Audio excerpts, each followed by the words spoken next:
Boa tarde a todos. Nós somos o Bruno e o Murilo e a gente vai falar sobre monitoramento de pessoas. Boa tarde. Agora de introdução, eu gostaria de falar sobre a importância do monitoramento de pessoas, que se estende por diversos setores de uma organização. Ele tem como objetivo manter todas as informações dos colaboradores organizadas através de bancos de dados, como também o acompanhamento de atividades. Com essas informações, a organização se mantém ciente das funções desempenhadas por cada colaborador.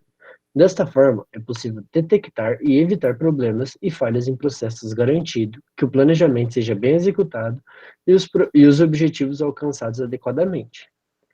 Entre as informações assim que são obtidas, podem ser citados contatos de trabalhos, resultados de avaliações de empenho, currículos, entre documentos gerais. Vale ressaltar que a habilidade de monitorar pessoas é uma habilidade muito importante para o gestor. Agora eu vou estar falando do banco de dados. O banco de dados é a base de todo o sistema de informações. Nele é possível separar cada informação de acordo com sua classificação e interligá-las na mesma fonte. Vale ressaltar que a maneira que irá ser feitas as classificações e como serão suas definições é realizada pela empresa, de acordo com as suas necessidades. Alguns exemplos, assim, que vocês podem observar que a gente encontrou e queria demonstrar para vocês, é que como pode ser definidas essas classificações e com o que elas definem.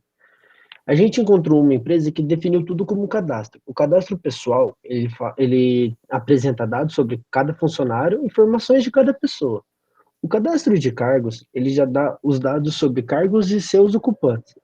O cadastro de sessões dá dados sobre cada funcionário, setor e área ocupada. O cadastro de remuneração dá os dados sobre salários e incentivos salariais. Agora, o cadastro de benefícios dá os dados de benefícios e serviços sociais. O cadastro de treinamento, ele dá dados sobre programas de treinamento. E o cadastro de candidatos dá dados de candidatos a cargos da empresa. Aqui ao lado, a gente pode ver um fluxograma de exemplo, por exemplo, que onde a identificação pessoal é os dados do funcionário, né? Os dados pessoais é onde o funcionário trabalhou, o histórico dele escolar, acadêmico, tudo. Os dados de admissão é a data que o funcionário entrou, o cargo que ele entrou, todos os dados do funcionário em relação à empresa inicialmente, e os dados de progresso vai falando o que aconteceu com ele ao longo da carreira. Agora eu vou falar sobre o sistema de informações gerenciais. O sistema de informações gerenciais se encarregam do fornecimento de informações necessárias para o gerenciamento de uma organização. Com eles são gerados produtos de informações importantes para a tomada de decisões administrativas. Isso se dá com a colaboração entre pessoas, procedimentos e tecnologia, contribuindo na obtenção de resultados para a organização. Um sistema de informação gerencial, ou SIG, pode incluir software que auxilia na tomada de decisões, recursos de dados, sistemas de apoio a decisões, sistemas de informação executiva, entre outros processos informativos que aumentam a eficiência da organização.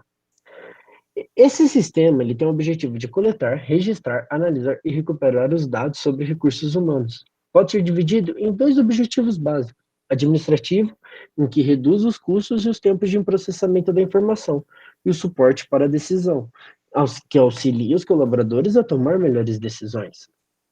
Agora, as vantagens do SIG, as principais são que ele dá um maior acesso às informações de maneira rápida e prática, reduz os custos, ele dá um maior fluxo de informações, uma maior organização de projetos e demandas e uma otimização na tomada de decisões realizada pelo empreendedor.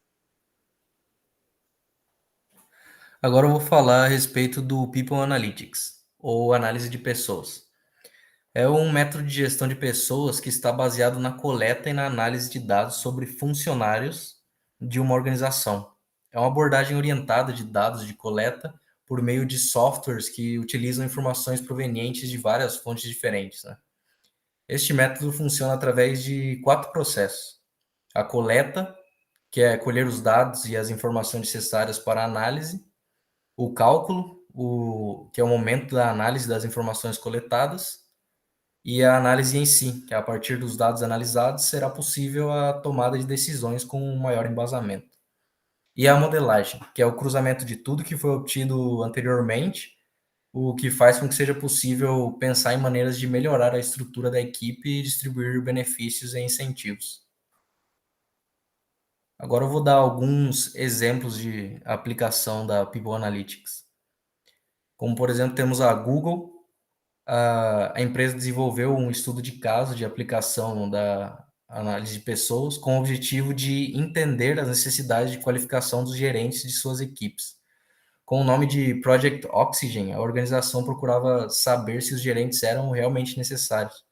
Aí o projeto teve duração de 5 anos aproximadamente, buscando provar que a qualidade de um gerente não afetaria a performance de um time. Dados foram coletados utilizando a análise de pessoas e através de ferramentas como avaliações de desempenho anteriores, pesquisas com funcionários, entrevistas e outras fontes de informações.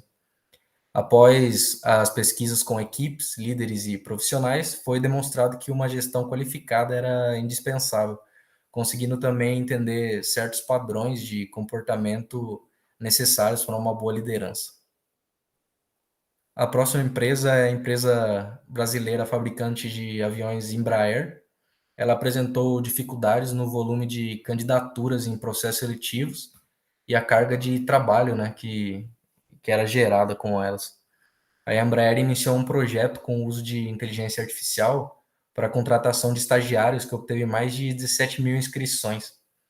E com o People Analytics foi feita a análise dos candidatos, identificando as tendências de competências técnicas e comportamentais, além de padrões para serem reproduzidos em larga escala. Dessa maneira, se tornou possível identificar os perfis mais adequados e as características da empresa. Como consequência, as etapas seguintes ocorreram mais facilmente, uma vez que os gestores precisavam avaliar um número bem menor de candidatos, graças ao processo, né? Aqui se encontram nossas referências e obrigado pela atenção de todos.